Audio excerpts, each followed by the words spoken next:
নীতি সহায়তা বাড়লে রপ্তানি আয় ছাড়াতে পারে $150 বিলিয়ন, বললেন বাণিজ্যমন্ত্রী। খাতভিত্তিক সক্ষমতা বৃদ্ধিতে গুরুত্ব। বিচারাধীন আওয়ামী লীগের কর্মকাণ্ড নিষিদ্ধই থাকবে, বললেন তথ্য উপদেষ্টা। আইন ভাঙলে কঠোর ব্যবস্থার হুঁশিয়ারি। নতুন ঋণ প্যাকেজে 15% একক ভ্যাট হার। টার্নওভার ট্যাক্সের শর্ত IMF-এর। ডিসেম্বরে চুক্তি সইয়ের সম্ভাবনা। বিদেশি ঋণের অর্থ ছাড় কমল $100 কোটি। ঋণ পরিশোধ ছাড়ালো 400 কোটি, জানালো ERD। তীব্র দাবদাহে পুড়ছে ইউরোপ। ফ্রান্সের নারী শিশুসহ অন্তত 18 প্রাণহানি। বিভিন্ন দেশের রেড হিট অ্যালার্ট জারি।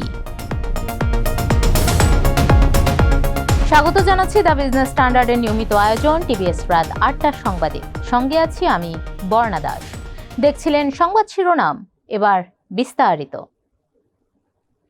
তৈরি পোশাক খাতের পাশাপাশি সম্ভাবনাময় আরও কয়েকটি খাতে নীতিগত সহায়তা বাড়ানো গেলে দেশের রপ্তানি আয় $150 বিলিয়ন ছাড়িয়ে যেতে পারে বলে মন্তব্য করেছেন বাণিজ্যমন্ত্রী খন্দকার আব্দুল মুক্তাদির। তিনি বলেছেন, LDC উত্তরণের চ্যালেঞ্জ মোকাবিলায় এখন থেকেই গুরুত্ব দিতে হবে রপ্তানি বহুমুখীকরণ ও খাত ভিত্তিক সক্ষমতা বৃদ্ধিতে।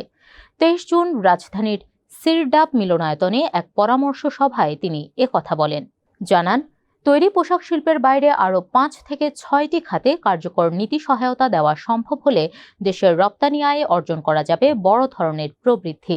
এছাড়া চামড়া ও পাট খাতের উন্নয়নে আন্তর্জাতিক প্রতিষ্ঠানের সহায়তা নেওয়ার উদ্যোগও নেওয়া হয়েছে বলে জানান মন্ত্রী। প্রধানমন্ত্রী তথ্য ও সম্প্রচার বিষয়ক উপদেষ্টা ডাক্তার জাহিদুর রহমান বলেছেন, জুলাই আগস্টের মানবতা বিরোধী অপরাধের বিচারিক প্রক্রিয়া চলমান থাকা অবস্থায় আওয়ামী লীগের যে কোনো ধরনের রাজনৈতিক কর্মকাণ্ড মাঠ পর্যায়ে নিষিদ্ধই থাকবে। তবে দল হিসেবে নিষিদ্ধ হবে কিনা তা সম্পূর্ণ আদালত ও আন্তর্জাতিক অপরাধ ট্রাইব্যুনালের এখতিয়ার। 23 জুন তথ্য অধিদপ্তরের সম্মেলন কক্ষে আয়োজিত এক সাপ্তাহিক প্রেস ব্রিফিংয়ে কথা জানান তিনি। এ সময় তথ্য উপদেষ্টা আরও বলেন, বিচার না হওয়া পর্যন্ত আওয়ামী লীগ কোনো কর্মসূচি নিয়ে মাঠে নামলে সেটি হবে আইন ভঙ্গের কাজ। এমনটা হলে কঠোর ব্যবস্থা নেবে সরকার। বাংলাদেশের নতুন ঋণ লাভের প্রস্তাবের পরিপ্রেক্ষিতে রাজস্ব আদায় ও ব্যাংকিং খাতের সংস্কার সংক্রান্ত সুনির্দিষ্ট কর্মপরিকল্পনা চেয়েছে আন্তর্জাতিক মুদ্রা তহবিল IMF।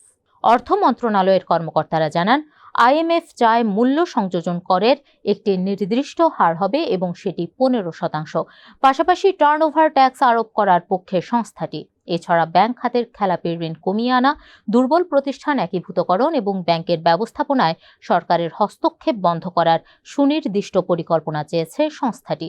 সংশ্লিষ্টরা বলছেন, এসব শর্তে উভয় পক্ষ একমত হলে ডিসেম্বরেই হতে পারে নতুন চুক্তিটি সই। চলতি 2025-26 অর্থবছরের প্রথম 11 মাসে বাংলাদেশের বিদেশি সহায়তা চিত্রে বড় ধরনের পতন দেখা গেছে।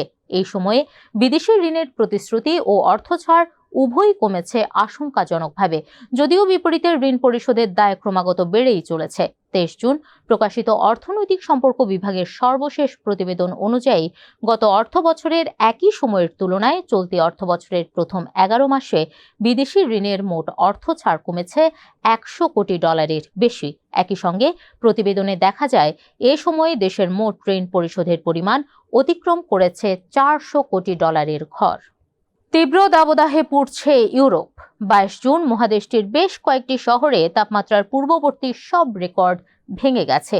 এই চরম আবহাওয়ার কারণে ফ্রান্সে গাড়িতে আটকে থাকা মারা যাওয়া 2 শিশু সহ অন্তত 18 জনের মৃত্যু হয়েছে। বন্ধ করে দেওয়া হয়েছে অনেক স্কুল। বিভিন্ন শহরে তাপমাত্রা ছাড়িয়েছে 41 ডিগ্রি সেলসিয়াস।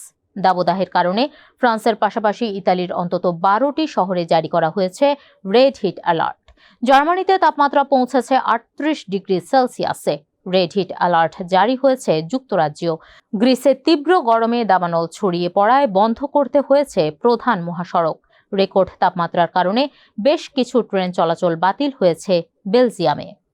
দর্শক, এই ছিল TBS রাত 8টার সংবাদে। এতক্ষণ সাথে থাকার জন্য ধন্যবাদ সবাইকে।